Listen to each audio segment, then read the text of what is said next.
I think we'll rank #1 with you, too.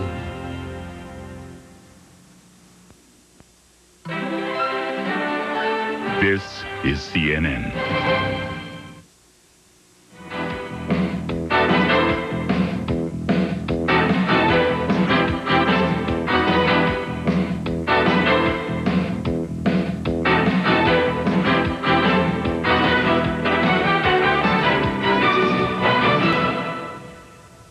I'm Rowland Evans. Robert Novak and I will look at the U.S. economy and what the Bush administration is doing about it by questioning one of the president's key economic advisors. He is Richard Darman, Director of the Office of Management and Budget.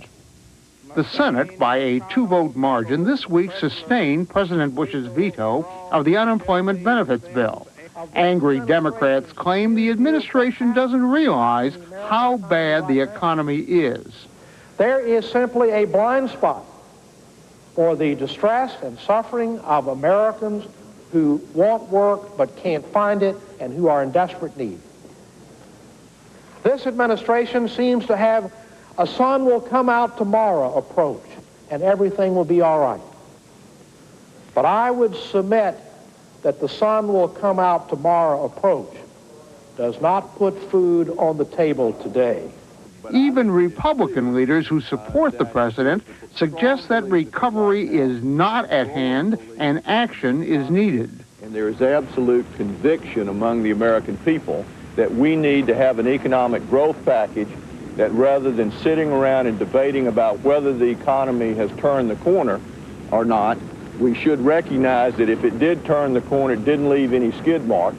Senator Graham had just left a meeting with the president about what to do about the economy. Mr. Darman, with both sides of the aisle, Republicans and Democrats, agreeing that the economy has not turned the corner, will you say now that in order to get things moving again, their action by the government is necessary? I think in order to get the kind of growth that we should have, additional action is necessary. I should say I would agree with what Senator Graham had to say there in the introduction, although obviously not with what Senator Sasser said. This year, action this year? Yes, I think it's desirable to have action this year, absolutely desirable. And would that include the necessity for a capital gains tax cut? I believe that that is one of the few things that could really have a very favorable effect in this context, quickly. Do you think you made a mistake then last year in putting out a budget agreement that did not contain a capital gains tax cut? I think that everybody involved in that would have been better served if capital gains had been part of it, and we certainly fought very hard for it, and I regret that the Democrats especially were reluctant to include it, in fact refused to include it in the package. We would be in better condition today had it been included. On the other hand, I'm also happy that we did conclude that budget agreement. We'd be in even worse condition without the agreement. Mr. Director, a circumlocution. You told my partner that instant action is necessary, and then in the next sentence you said instant action would be desirable. Which do you mean? Let me try to be clear about this, if I could.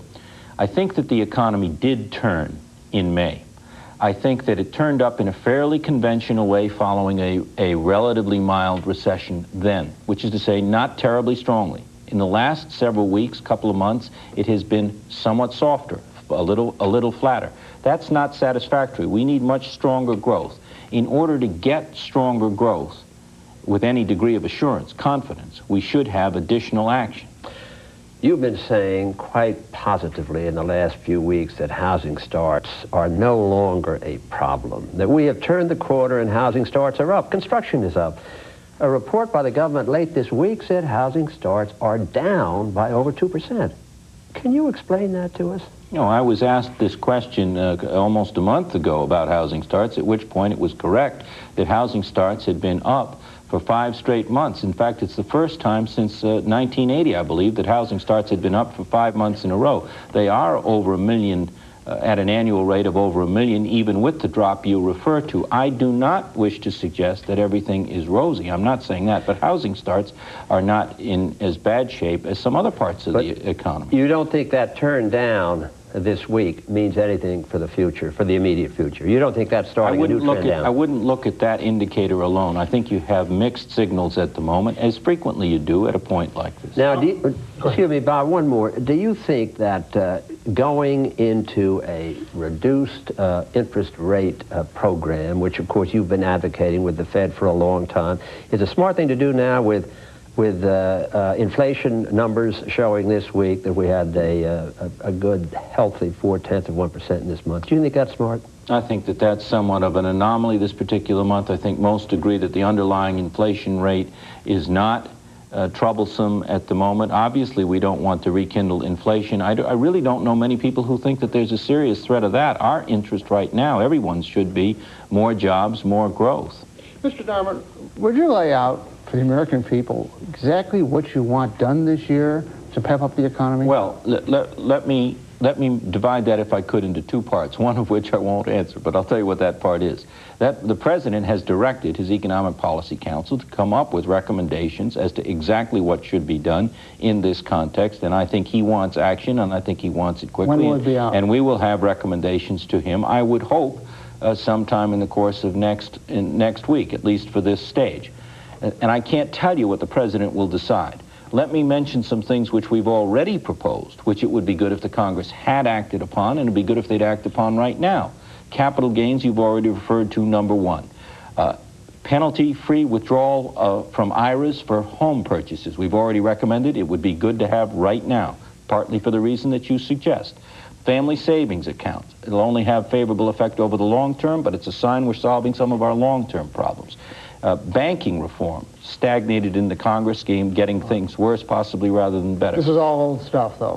But the old stuff, some of it is extremely valuable. Indeed, your own earlier question suggested that we should have had some of it a while ago in order to avoid the problems we're having right now. Research and development, extension of the research and development tax credit. Let me suggest something. I could go on down a list, though. I hope you don't. Emphasize. I won't, but I want to emphasize that there are pending many of these things before the Congress not being acted Mr. Darman, let me suggest something new.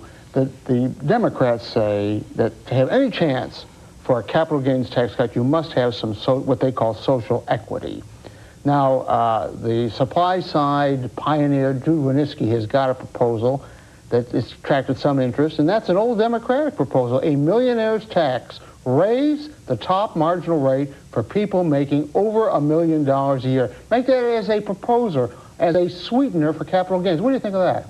I've talked to Mr. Winitsky about that, and frankly, I think that he's extremely well-intentioned, and I know of the intensity of his interest in capital gains, and I think it's well-founded. But I think he's mistaken if he believes that you can raise the top rate and not start a process that ultimately raises it for middle-income people.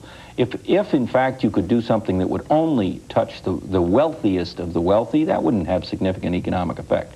But if we start a process, and I believe that with Democratic control of both houses, this is what would happen. It would move right down toward the middle or the upper middle income people, and at that point you will be on your way back to a high rate system and all the problems that were associated with that. But this is what you're renowned to be good at. To make a bargain, to make a deal, so you get somewhere where you both can live with it, but you get the capital gains. You mean you're not capable of sitting down with Mr.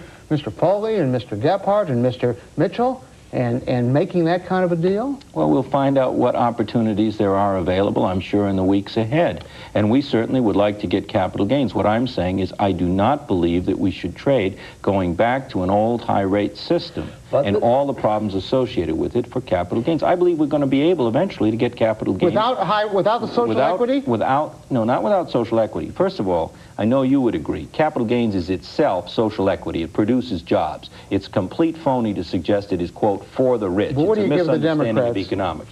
By the same token, the symbolism requires that you also do something for people on the other end. I grant that. And I would think any package will have to have something in there that it benefits lower middle income people. Well, does this indicate, Mr. Darman, that you're thinking of reopening the budget, or is that something that is quite apart from what you're talking about on the tax front? I have said before that I do not believe and expect a budget agreement to be renegotiated. I think it's possible to get the things that we've talked about without reopening it. However, I've also said that if people wish to press to reopen the budget agreement, they ought to agree in advance that capital gains incentives would be included as part of a new package, that spending reduction, serious spending reduction would be part of it, that tougher enforcement, and so on. That it ought to be growth-oriented and oriented towards deficit reduction in order to meet some of the tests that people say the last agreement failed to meet. Your phrase has become famous around town is we got to get the $1 trillion on the table, the trillion of spending that can't be cut. Right. Do you think there is any Democratic leader in this present Congress who would agree with you to put that $1 trillion on the table? Well, I don't know at the moment. I know that privately, plenty of Democratic leaders would agree that you cannot seriously address America's spending problem without putting the $1 trillion on the table. Why don't they say that out loud, sir? Why don't they say that publicly? Are they afraid for political? It's purely political. Everyone knows it intellectually. Politically, they are reluctant to put serious spending reduction proposals on the table. Your forecasts of deficit year by year have proved to be, should we put it gently, grossly inaccurate. I'm not going to quote all these things that have been said about you because I don't want to embarrass you, sir. Wouldn't embarrass me in the least. You said our forecast of the deficit was wrong, unquote, in 1989. What about your forecast of the 92 and 93 deficits? You're now running $348 billion a year. How? No, let me just correct you on one small point. I'm sure it was just an accident you overlooked this. Our forecast for 91 was wrong. We were too pessimistic. The deficit for 91 is a great deal better than we forecast, but by the same token, 92 is worse than we forecast. So we've been wrong in both directions. And? Is that the end? I'm sure we'll be wrong again. It's an extremely fallible business. You're talking about a $6 trillion economy, a $1.5 trillion budget, and you're talking about trying to be precise down to plus or minus very small margins. Mr. Darman, I'm told that on Friday afternoon, you met with the Senate Republican leader, Mr. Dole, and Senator Domenici, the ranking member of the Senate Budget Committee. Is that correct? Yes. I understand that you all agreed that the Graham-Gingrich bill was unpassable. That's the bill that the administration is supposed to be latching on to, which includes a growth package with the capital gains. Is that correct? No, I didn't get the impression that that's the sense of the meeting. In fact, a representative of Senator Graham was in the meeting, and I'd be very surprised if that's what his conclusion was. I did not hear that conclusion myself. I think the Graham-Gingrich approach is a responsible approach. We've said that we favor that particular approach. Whether it's passable or not, it has an awful lot of things in it that are very popular. I don't know whether it would be passable. Well, are you coming up with Senator Dole and Senator Domenici with your own package with a lot of cuts and entitlements? I can't tell you where we will come out. I will say this. It's my personal belief, I think it's the President's belief, and I believe it's Senator Dole's belief, and Senator Graham's, that we ought to come up with something we can all agree upon. All Republicans, you mean? In the first instance, House, Senate, Republicans, and the executive branch, including most definitely both Senator Dole, Senator Domenici, and Senator Graham, and on the House side, the leader Michael, and also Congressman Gingrich. And that will include a bite out of that $1 trillion of entitlements that my partner was talking about? No, I don't know that will be the case. I don't know at all. You don't think that's passable, do you? I would tend to doubt it in the current context. If it were, I would love it to be the case, but I would tend to doubt it.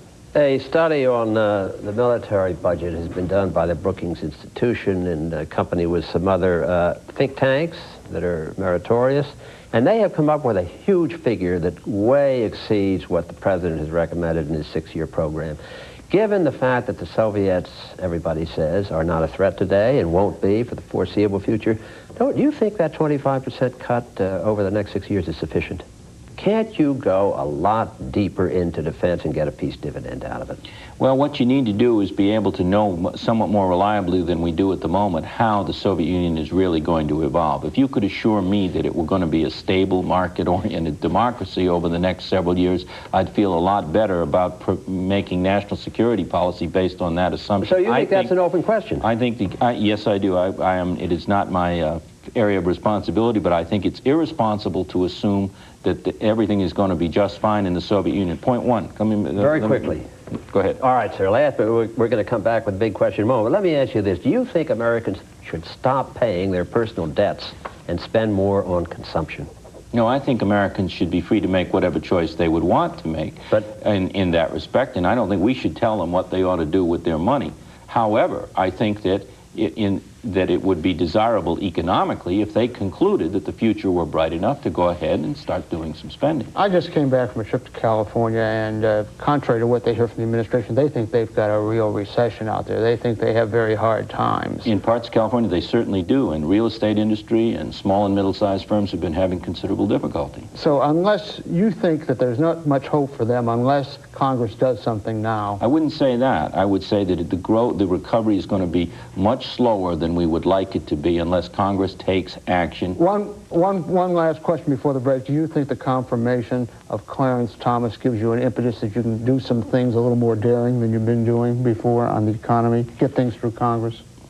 I haven't thought of it that way. I have thought of it principally as an embarrassment for the institution of the Senate, and I would hope that maybe in their interest in restoring their own good names, they might act responsibly in some other areas. To that extent, maybe it could help. Mr. Darman, we got to take a break for a few messages, but after the messages, we're coming back with the big question for Dick Darman.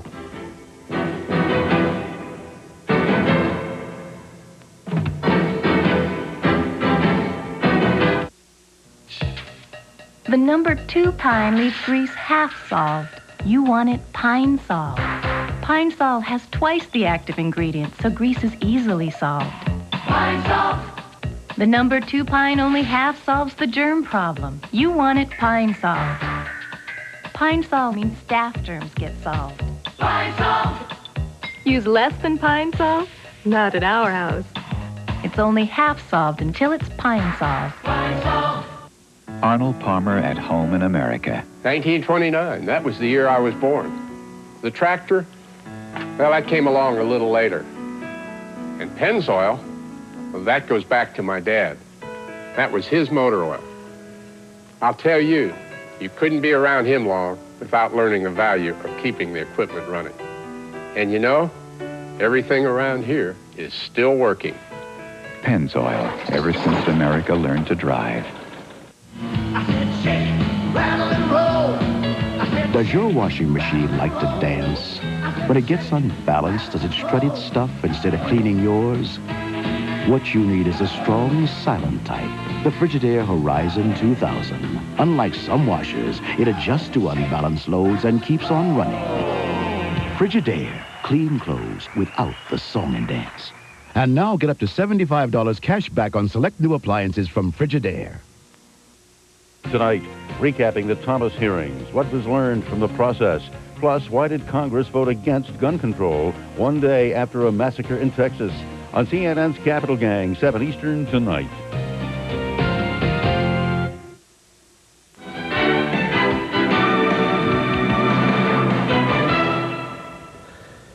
Mr. Darman, the big question.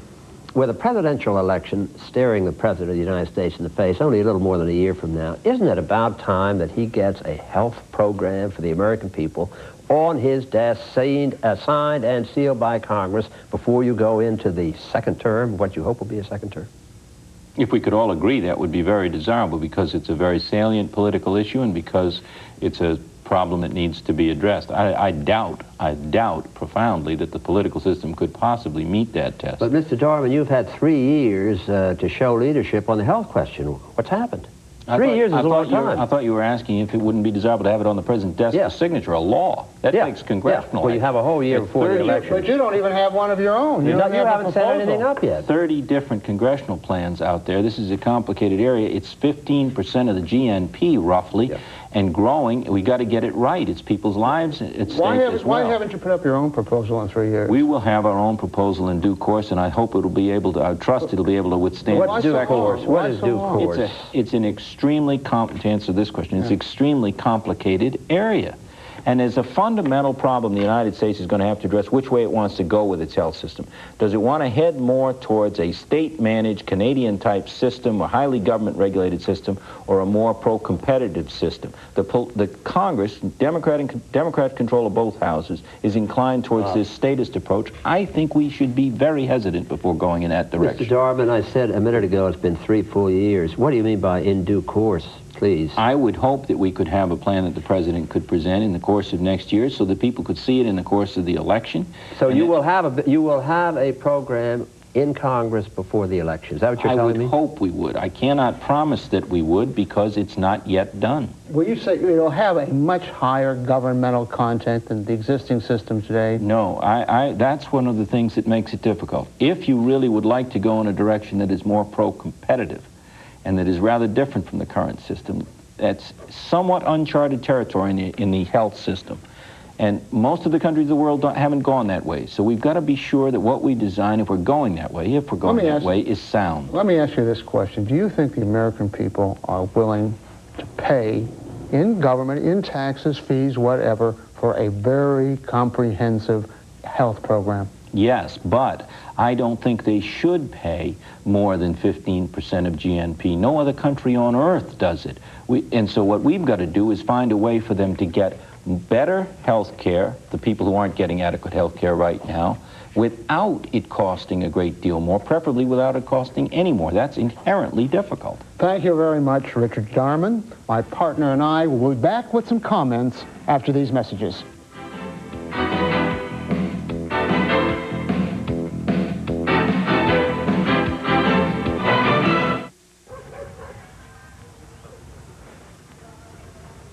Welcome to hell. Hell on earth. In places like this, the cesspools of the world, 15 million innocent little children die every year and millions more live in it, if you can call this living. A few of the luckier ones die at birth, mercifully. The rest are slowly murdered by hunger and disease, cold-bloodedly killed by rotten food, rotten medicine, rotten housing. God, the stink is sickening. Look at this if you have a strong stomach. A tin house with a dirt floor, a typhoid-ridden mud pit for a toilet, pig pen for a playpen. Can hell be worse than this? Can we allow children to go from cradle to an early grave in places like this and still call ourselves human beings with hearts and souls? I don't think so. There's got to be a better place for them, a place where they can eat and play and just breathe without getting sick. Every child has a right to at least that much. Well, thank God there is such a place. I mean, right here in the middle of hell on earth, there's a heaven on earth, one of hundreds of CCF sponsorship projects, a place of hope. For 70 cents a day, 70 cents and a toll-free phone call, you can get one of these otherwise doomed boys or girls out of the garbage and into a kitchen, out of the streets and into a schoolroom, out of a deathbed and into a clinic. If you call right now, and I hope you do, the very first thing you'll get is a letter from the child you've helped. It'll probably say something like, thanks for all the nice meals. Before you, I had to eat bad food that made me sick. Well, what are you waiting for? Call CCF this minute and rescue a child from hell. Don't you see? We're not selling you anything for your money. We're buying lives with it.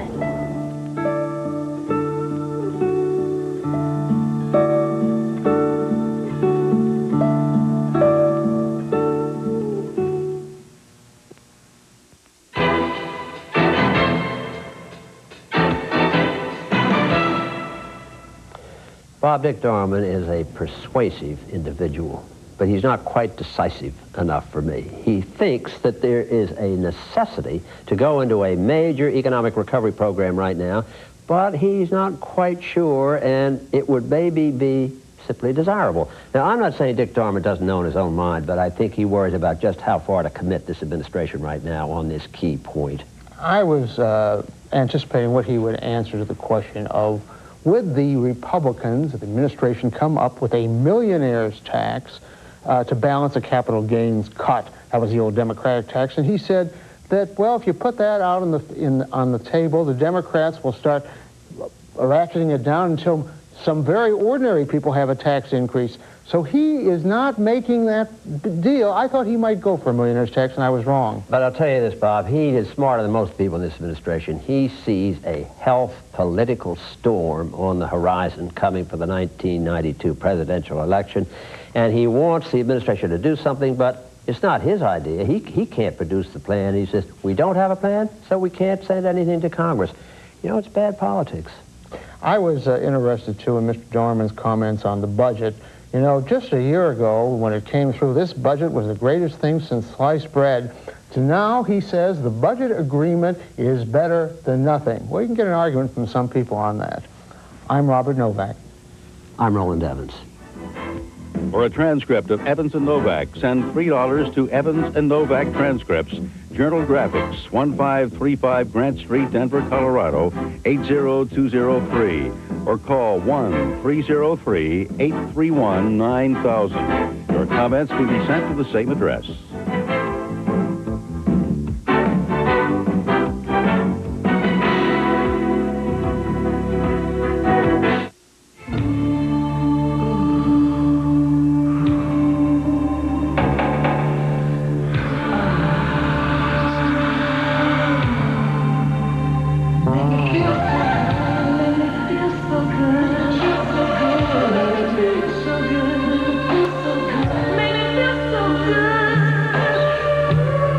Any angle, it feels as refreshing as it looks. A new shower massage from Teledyne Waterpick. Remember the pancakes we had last Sunday? How can I forget them? They're still here. From today on, I'm making Bisquick pancakes. They're light, fluffy, and Bisquick doesn't have cholesterol. What do you think about that? I think. I love you. Bisquick makes today's pancakes. It's gone. But it isn't. My cough drop's gone, but it's still working. Only new extra-strength Vicks cough drops give you twice the Vicks vapor medicine to relieve your cough and help your scratchy throat and stuffy nose feel better. Even after it's gone. Sunday, what is Venezuela doing to stop human rights abuse in Haiti? And from Sri Lanka, how street singers are finally getting a chance in the spotlight on CNN World Report, 3 p.m. Eastern, Sunday. As we continue here at CNN Weekend, we'll take a look at the CIA as the Cold War fades. President Bush's nominee to head the agency, Robert Gates, looks likely to be confirmed. If he is, what is next? CNN's Charles Bierbauer will moderate with the chairman of the Senate Intelligence Committee, a former top CIA official, and a defector from the KGB. That is Newsmaker Saturday at 1:30 p.m. Eastern, 17:30 GMT. Also, Health Week with a look at the week's medical news follows Newsmaker. That's at 2 p.m. Eastern, 1800 GMT. And later, some financial advice on your money, 3:30 Eastern, 19:30 GMT. Up next on Newsday Saturday, a look at these top stories. The wife of hostage Jesse Turner and the child he has never met await their hour of reunion. Turner's Lebanese captors say they can visit him, but his freedom remains a question. James Baker arrives at what could be the site of his greatest diplomatic achievement. The Secretary of State is in Madrid. We will look at what happens next in his efforts to bring Arabs and Israelis to the negotiating table. The first pictures of a pair of first infants. Their grandmother gave birth to them because their mother could not. Their new lives could mean new hope for some women not able to have children. And a new era for theater in one of the best-known theater towns in the world. We will tell you how Toronto is raising the curtain on restored playhouses, and the focus is on the audience. All those stories and more next on Newsday Saturday.